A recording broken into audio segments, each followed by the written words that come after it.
There is something wrong with the camera. It's called technical difficulties. I'm having technical difficulties.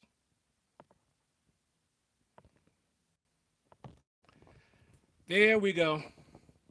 I apologize for that. Okay. I really wanted to get this in a thumbnail because I wanted to basically just troll people.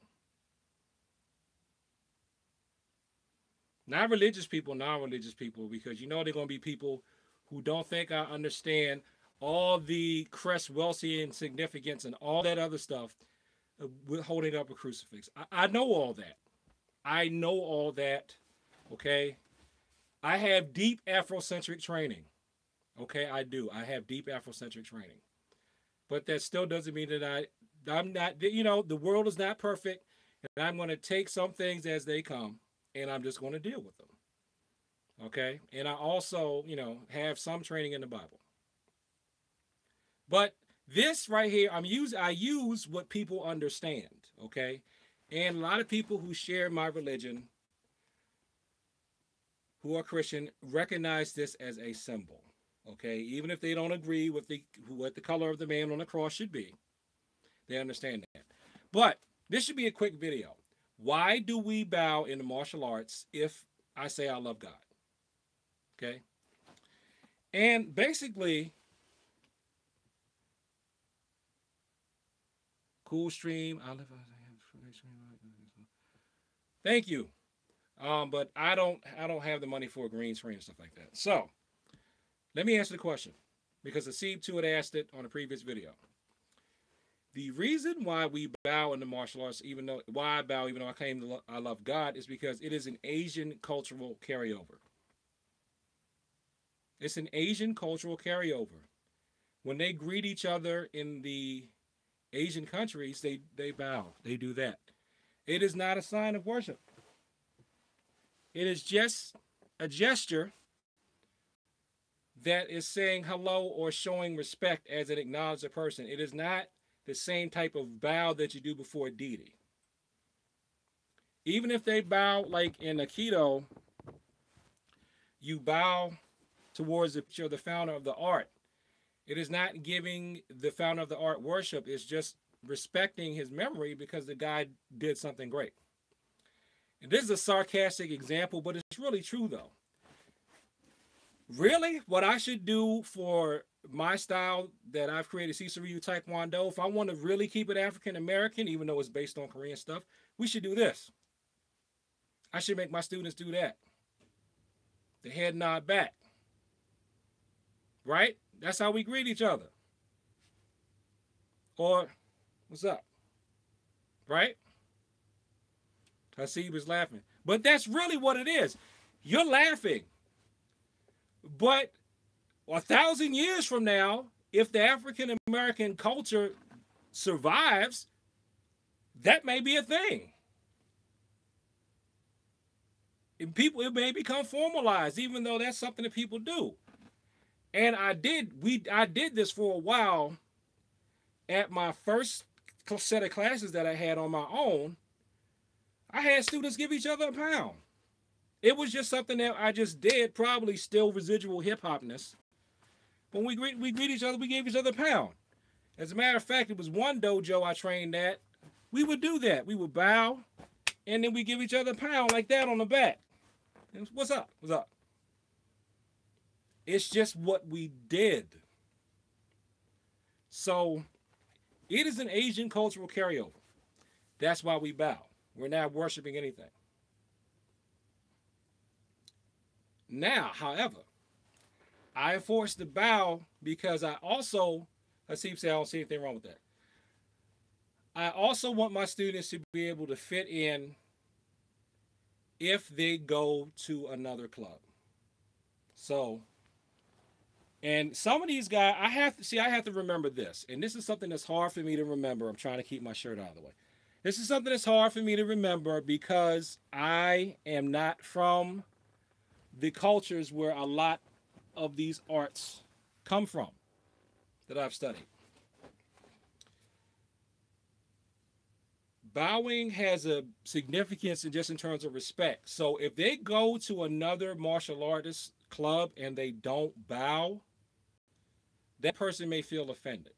So if they're going to go cross train with somebody else, I don't want them to offend dude right off top or the lady right off top. And the person goes, "Oh, this is a disrespectful student. They don't even respect the Asian culture at all. They just think they can walk up in here all willy nilly." So they're already going to be setting a bad tone, and it's going to be out of ignorance, and that ignorance will be my fault because I never taught them how to bow. So that's why we bow. That's it. And it also trains the reflex for a headbutt. So I can use that bow as an offensive move too. So that's why we bow. Now I will say this, and I think I've had to say this twice. If your religion prohibits you from even doing the Asian cultural bowing, and your instructor wants you to do it, I've had experience like that years ago, but it wasn't with an Asian. You're going to make me talk about something that I know is going to make me enemies. But let's just say some people take preserving Asian culture the wrong way, especially when they're not Asian. They blow some things out of proportion. I can say that. That's why that happened. Hasibe wrote he had a similar experience, but it wasn't with somebody Asian. Some people just go too far. They're very meticulous about the way they teach an art, and if you do anything that deviates from what they've learned, they get upset. That's just their personality. But like I was saying, if your religion prohibits you from even doing that, then in my opinion, and even if it's your interpretation of my religion, if your spirituality doesn't dovetail with that, you shouldn't be studying where you have to bow. You need to find, if you want to take a martial art, you need to train with somebody that won't make you bow. You do. What I've done in those situations, I said that to student and to dad, and I said, well, what you can do is just don't bow when everybody else does. You can do that in my class, fine, because I'm at a community center. I'm like, I need to accommodate the community. So if that's something that's an issue in the community, I need to be able to make room for that. And I can't. But I said, but I'm warning you, if you go with someone else, if you go to another school and you don't bow, they're going to interpret it that way. So you're going to have to explain yourself, so be aware and be prepared for that. And I said also, and I found this out not too long ago, there are martial arts practitioners who are of that particular religion, and I'm not going to say the religion, but are of the religion that had a problem with the bowing. I said, you should find a martial artist who is of that religion so that he or she can train you. And they understand your religious problems and everything will be fine. Since you have this stipulation, because after all, there should be nothing more important than your spirituality. The martial arts should not come before your relationship with God. And then the first time I said that, that was the second time I said it. The father said, he was like, it was almost like he felt like, I could tell by his face, it was like, he must have felt like God gave me that word, even though he and I are of two different religions, because of the look on his face. And he said, I actually do know someone who had offered to train my child, and we share the same religion. I guess I should go to him. And I said, well, I guess you should. He said, bowing to a pig is a sin. That is where you're getting into the whole offering meat to idols thing that Paul wrote in one of his letters. And of course, I can't remember what letter it was, because I know that there's no power in that picture. But if it causes someone to stumble, then I wouldn't bow to the picture in front of them. Now, see, this is the thing.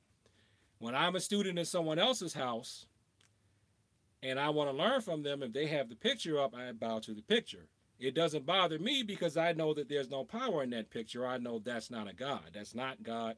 That's just a picture of someone. So if I'm in their house, I follow their rules. And if it bothers me that much, I don't go. Because believe me, there are arts I know I'm never going to train in.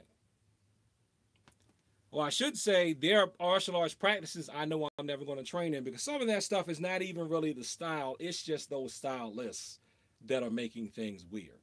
So that's why we bow, even though we love God. But then again, I'm not going to say which arts because I don't. Hasib to say which arts. I'm not going to say which arts because I don't think it's the actual art. I think it's just a weirdo who's being weird and using that art as an excuse. So, thank you for sticking with me this long. Like, comment, and subscribe. Let me irritate people some more.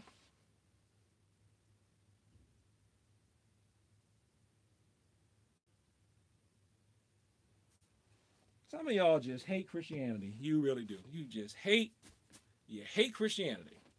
Like, comment, and subscribe. And I'll catch you on the next live broadcast, which is actually going to come up in a few minutes. Because I'm going to do one more live video. And then I'm calling it a day because I want to talk about a topic that you would expect me to talk about, but it's not going to be in the way that you think. Peace.